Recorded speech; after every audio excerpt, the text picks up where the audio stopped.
கொலைகள், சதி கொலை அது. அந்த கொலைக்கு எத்தனை ஆண்டுகளும் கை தள்ள தீர்ப்பு வந்தது. ஸ்டெர்லைட் போராட்டம்னு சொன்ன அமைதியான போராட்டம் நடத்திய அவர்களை துப்பாக்கி சூடு நடத்தி சர்வாதிகாரம் கையில் நிறைவேற்றியது இந்த அரசாங்கம். மக்கள் செலுத்துகின்ற வரிப்பணம் மூலம்தான் அந்த அரசாங்கத்தை நடத்துகிறது. அது அவங்களோட பணம் இல்லை. தயவு செய்து புரிந்து கொள்ளுங்கள். இது யாரும் அவர்கள் பையில் இருந்த பணம் அல்ல. மிகப்பெரிய 5ஆம் தமிழ்ச்சங்கம் ஒரு கொள்கையை வைத்திருக்கிறது. தமிழ்நாடு தமிழரின் கையில் வந்தால் இந்த மக்கள் அனைவருக்கும் அனைத்தும் சமமான கல்வியாக 18 ஆண்டுகள். இந்த திருவைகுண்டம் சட்டமன்ற தொகுதி வாழ் மக்கள் அனைவருக்கும் 5ஆம் தமிழ்ச்சங்கத்தின் சார்பாக வணக்கங்கள். முதலில் ஒரு வேண்டுகோளை வைத்துக் கொள்கிறேன். இந்த வாகனத்துல 2 பக்கத்திலேயே 2 பதாகைகள் ஒட்டிருக்கோம். அந்த பதாகைகளை தயவு செய்து கூர்ந்து பாருங்கள்.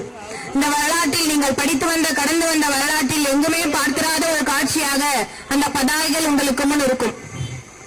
இந்த நாட்டை ஆள்பவர்கள், ஆள வேண்டும் என்று நினைக்கிறவர்கள் கல்வி தகுதியையும் செயல்திறனையும் கொண்டிருக்க வேண்டும். பொது நலத்தோடு சேவை மனப்பான்மையோடு மக்களுக்காக பணி செய்ய வேண்டும் என்பதற்காக அனைத்து அரசியல் அறிவியலையும் பெற்றுக்கொள்ள வேண்டும் என்பதற்காக அரசியல் பட்டய படிப்பு என்ற வகுப்பை இந்த வரலாற்றில் எங்குமே நிகழ்ந்திராத ஒரு நிகழ்வாக நடத்தியிருக்கிறது 5ஆம் தமிழ்ச்சங்கம். அப்படி 2 ஆண்டுகள் அரசியல் பட்டய படிப்பு முடித்து தேர்ச்சி பெற்ற மாணவர்களாக வருகின்ற 2026 தமிழ்நாடு சட்டமன்ற தேர்தலில் தமிழகத்தின் பல தொகுதிகளில் சுயேட்சை வேட்பாளர்களாக 5ஆம் தமிழ்ச்சங்கம் களமிறக்கியுள்ளது.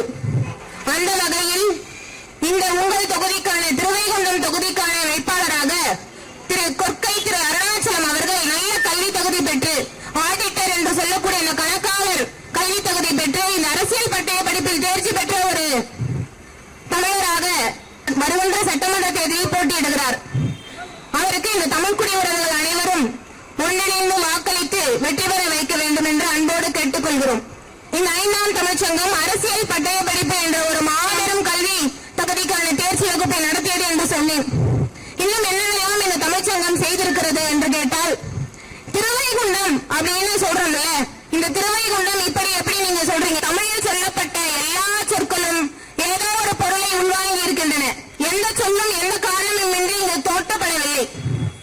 எல்லா சொல்லும் பொருள் குறித்துள்ளது என்று சொல்கிறது தமிழ். எல்லா சொற்களுக்கும் பொருள் இருக்கிறது. இந்த தமிழ் சொற்களை எல்லாம் ஆராய்ந்து பார்த்தால் அந்த உலக வரலாறு தெரிந்துவிடும்.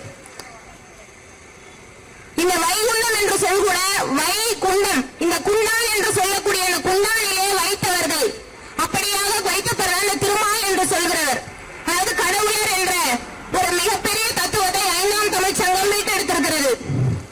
மனிதனாக பிறந்து மனித மேம்பாட்டிற்கு பங்களிப்புகள் செய்து இந்த மனித குலத்திற்கு தேவையான அனைத்து அறிவியல் கண்டுபிடிப்புகளையும் கண்டுபிடித்து ஜீவ சமாதி அடைந்தவர்களைத்தான் நாம் கடவுள் என்று சொல்கிறோம். கடன் உள்ளே அந்த குளத்திற்குள்ளே வைப்பவர்களைத்தான் நாம் கடவுள் என்று சொல்கிறோம். இவ்வளவு பெரிய அந்த ஆகப்பெரும் தத்துவத்தை ஆகப்பெரும் கடவுளர்களாக விளங்கியவர்களை திட்டமிட்டு மறைத்திருக்கிறது இந்த உலக வல்லாதிக்க சக்தி. இப்படியான பல்வேறு வகையான உலக வரலாறு, அரசியல், ஆன்மீகம், இப்படி பல்வேறு வகைப்பட்ட ஆய்வுகளை மேற்கொண்டிருக்கிறது.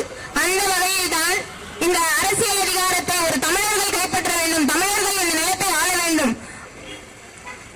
இப்போது பேசிய பேரன்புமிக்க ஆய்வாளராக இருக்கக்கூடிய திரு டாக்டர் பாண்டியன் ஐயர் அவர்கள் சொன்னார், 700 ஆண்டு காலமாக இந்த தமிழினம் தமிழர்களால் ஆளப்படவில்லை. இந்த சுதந்திரம் அடைந்த 75 ஆண்டுகளுக்கு மேலாகவும் கூட சத்தியமாக இந்த தமிழினத்தை ஒரு தமிழர் ஆளவில்லை என்பது, அந்த இனத்தை இந்த மக்கள் ஆள வேண்டும் என்று பிரச்சாரம் செய்யக்கூடிய நிலையில் நாம் இன்று இருக்கிறோம். நம்ம வீட்டிற்கு எப்படி தலைவராகவோ தலைவியாகவோ நமது அப்பாவோ அம்மாவாகத்தான் இருக்க வேண்டும். அப்படி இந்த வீட்டிற்கு என்னை சார்ந்த என் தந்தையும் தாயும் தான் இந்த தலைவராகவோ தலைவியாக இருக்க வேண்டும் என்று சொன்னால், இந்த நிலத்தை ஆள்பவர்கள், இந்த தமிழினத்திற்கு தலைவராக இருப்பவர்கள் எப்படி வேற்றினத்தவராக இருக்க முடியும்? அப்படி வேற்றினத்தவர் வந்து இங்கு ஆள்வதற்கு அப்படி ஒரு இழிவான நிலையாக இந்த தமிழினம் இருக்கிறது இல்லை. திட்டமிட்டு சூழ்ச்சி செய்து சூழ்ச்சி வகையில் இந்த தமிழகத்தை 700 ஆண்டு காலமாக இந்த வல்லாதிக சக்தி இந்த தமிழகத்தை ஒரு இழிநிலைக்கு கொண்டு செல்கிறது. தமிழ்நாடு ஒரு இழிவான நிலையில் இருந்து கொண்டிருக்கிறது என்று நாங்க சொல்றோம். நல்லாதானே இருக்கோம், டெய்லியும் வேலை பார்க்கிறோம் அப்படின்னு நீங்க சொல்லலாம். இதே இந்த திருவைகுண்டம் தொகுதி சட்டமன்ற தொகுதிக்கு உட்பட்ட இந்த மாவட்டம் தூத்துக்குடி மாவட்டம். இந்த தூத்துக்குடி மாவட்டத்தில் ஒரு ஸ்டெர்லைட் ஆலைன்னு ஒண்ணு வச்சு போராட்டம் நடந்துச்சுல, போராடி போராடி போராடி பாத்தீங்களே, என் வாழ்க்கை சரியா இல்ல,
சொன்னேன். போராட்டம் தானே மக்கள் பண்ணாங்க, போராட்டம் தானே நம்ம பண்ணோம். எனக்கு என் வாழ்க்கை சரியில்லை, எனக்கு குடி தண்ணி இல்லை, நோய் வந்துருதுன்னு வாழ்க்கை எனக்கு சரியாக அமைத்து தாங்கன்னா போராடினாங்க. இவ்வளவு பெரிய சட்டங்களும் உள்ள நாட்டில் போராடுவதற்கு உரிமை கொடுத்திருக்கீங்கல்ல, அப்படி அந்த உரிமைக்காக தானே போராடினாங்க. போராடியவர்களை நீங்கள் என்ன செய்ய வேண்டும்? அமைதியாகத்தான் போராட்டம் செய்தார்கள். அமைதியான போராட்டம் நடத்திய அவர்களை துப்பாக்கி சூடு நடத்தி சர்வாதிகாரம் இங்கு நிறைவேற்றியது இந்த அரசாங்கம். ஒரு சர்வாதிகாரமான இந்த அரசியல் சூழலை இங்கு ஏற்படுத்திய இந்த அரசாங்கம். அதனால்தான் தமிழர்களை ஆளவில்லை என்று சொல்கிறோம். இந்த தமிழினத்தை தமிழர்கள் ஆண்டுவிட வேண்டும் என்று சொல்கிறோம். அரசாங்கம் என்பது ஏதோ பதவி இல்லை, ஏதோ வேலை இல்லை, அது ஒரு சேவை. Indian administrative service, Indian police service, மருத்துவம் செய்வது ஒரு சேவை என்று நம்ம சொல்றோம்ல, அந்த சேவையை போலத்தான் இந்த மக்களுக்காக ஆட்சி செய்பவர்களும் சேவை மனப்பான்மையோடு பொது நலத்தோடு இருக்க வேண்டும். அப்படி அந்த சேவையை செய்வது அல்ல இந்த பணி அப்படின்னு இது ஒரு அரசியல், அப்படி ஒரு இழிவான அரசியல் புரிதலை நமக்கு ஏற்படுத்திட்டாங்க. அந்த அரசியல் சூழலுக்கு நாமளும் பழக்கப்பட்டுட்டோம். அப்படி இருப்பதில் அரசாங்கம் அந்த மக்களுக்கான அனைத்து சமமான உரிமைகளையும் கல்வி, மருத்துவம், வாழ்வாதாரம், அறிவியல் இவை எல்லாவற்றையும் சமமான முறையில் அளித்துவிட வேண்டும். அப்படி அதுக்குதான் அரசாங்கம். ஏன்னா அந்த அரசாங்கம் மக்களோட வரிப்பணத்தில் நடத்துகிறது. மக்கள் செலுத்துகின்ற வரிப்பணம் மூலம்தான் அந்த அரசாங்கத்தை நடத்துகிறது. அது அவங்களோட பணம் இல்லை, தயவு செய்து புரிந்து கொள்ளுங்கள். இது யாரும் அவர்கள் பையில் இருந்த பணம் அல்ல, அது மக்கள் இந்த அரசாங்கத்திற்கு கொடுத்த வரிகள். அந்த வரிகளின் மூலமாகத்தான் இந்த நாட்டிற்கு இந்த மக்களுக்கு தேவையான அனைத்து தொகுதி மேம்பாட்டுகளையும் இந்த அரசாங்கம் செய்கிறது. ஆனால் அப்படியெல்லாம் செய்துவிட்டு அந்த அரசாங்கம் திருப்பியும் உங்களுக்கு இதை செஞ்சோம் அதை செஞ்சோம், இலவசமா ரோடு போட்டு கொடுத்தோம், இலவசமா கல்வி கொடுத்தோம், மருத்துவம் கொடுத்தோம், இலவசமா 1000 ரூபாய் கொடுத்தோம், 2000 ரூபாய் கொடுத்தோம், 8000 ரூபாய் கொடுக்க போறோம். 8000 ரூபாய் கொடுக்க போறோம்னு சொல்றதோ, 1000 ரூபாய் கொடுக்கறதோ, 2000 ரூபாய் கொடுக்கறதோ, இலவசமா மிக்சி கிரைண்டர் கொடுக்கறதெல்லாம் அரசாங்கம். நாங்கள் யாரையும் தனிப்பட்ட ஒரு நபரையோ கட்சியோ சொல்லல. இந்த ஒட்டுமொத்த அரசாங்க சூழலும் எப்படி இழிவான நிலையில் இருக்கிறது என்பதை தான் நாங்கள் சொல்கிறோம். இலவசமாக 1000 ரூபாய் 2000 ரூபாய் எதுக்கு கொடுக்கிறாங்க? 8000 ரூபாய் கூப்பனை கொடுத்து விடுகிறோம், கதை சொல்ல போறோம், ஒரு விளம்பரம் வந்து கதை தான் சொல்றாங்க, உண்மை இல்லது. மிகப்பெரிய 5ஆம் தமிழ்ச்சங்கம் ஒரு கொள்கையை வைத்திருக்கிறது. தமிழ்நாடு தமிழரின் கையில் வந்தால், தமிழர்களால் ஆட்சி அமைக்கப்பட்டால் இந்த மக்களுக்கு இந்த மக்கள் அனைவருக்கும் அனைத்தும் சமமான கல்வியாக 18 ஆண்டுகள் நம்ம தமிழ் சித்தர்கள் வாழ்ந்தாங்கல்ல, அந்த தமிழ் சித்தர்கள் 18 ஆண்டுகள் குருகுல கல்வியை கொடுத்தார்கள். அப்படியான ஒரு குருகுல கல்வியை 18 ஆண்டுகள் உணவு, உடை, உறைவிடத்தோடு, இருப்பிடத்தோடு அரசாங்க செலவில் அனைத்து குழந்தைகளுக்கும் இலவசமாக வழங்கப்படும். இங்க நிறைய தொழிற்சாலை இருக்கு. அந்த தொழிற்சாலைகள் எல்லாமே இந்த வர அந்த ஆறுகள் இருக்குல்ல, இயற்கையாக வரக்கூடிய அந்த ஆறுகளில் இருந்து தான் அந்த தண்ணீரை எடுக்கிறாங்க.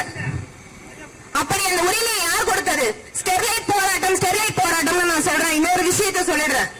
இதுக்கு எப்படி அரசாங்கம் காரணம்? அரசாங்கத்திட்ட தான் போராடும். நம்ம அதுவும் அமைதியான முறையில் போராட்டம் வைத்தோம். இன்னொரு பெரிய விஷயம், இந்த தமிழர் ஆளவில்லைன்னு சொல்றோம்ல, அந்த பிரச்சனை நடந்துட்டு போது நான் கல்லூரி படிச்சுட்டு இருந்தேன். அப்போ அந்த பிரச்சனை எல்லாம் வந்துட்டு இருந்தது. அப்ப என்ன தெரியுமா சொன்னாங்க? அந்த ஸ்டெர்லைட் ஆலை இருக்கு, அந்த ஸ்டெர்லைட் ஆலையில் வேலை பார்க்கிற ஒரு கணக்காளர், ஒரு ஆடிட்டர் வந்து எங்களுக்கு தெரிஞ்சவங்க.